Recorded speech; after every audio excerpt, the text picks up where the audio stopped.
सोबोदेरो अॼु new Iqra institute of computer coaching academy Sobhodero ते audition तकरीब थी गुज़री, जंहिं में महिमान ख़ासि DMC मैडम बेनज़ीर भट्टी मीडिया सां ॻाल्हाईंदे ॿुधायो त न्यू इकरा सेंटर ते 4 महीननि जो कंप्यूटर जो कोर्स फ्री में करायो वेंदो आहे ऐं इन्हनि शागिर्दनि ऐं शागिर्दियाणियुनि खे 5000 वज़ीफ़ो पिणु ॾिनो वेंदो।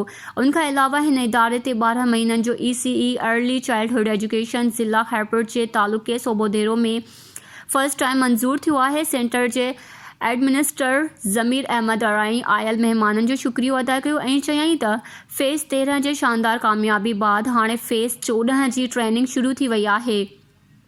उन मौके ते branch manager MCB Mazhar Ali Tunio, madam Babra Aziz Memon, madam Nadia Khokhar, Altaf Mughal, Altaf Hussain Soomro ऐं ॿियनि पंहिंजनि ख़यालनि जो इज़हार पिणु कयो। मज़ीद खबरों और तफ़सीलात के लिए विजिट करें हमारी वेबसाइट www.awamiNewsHD.com।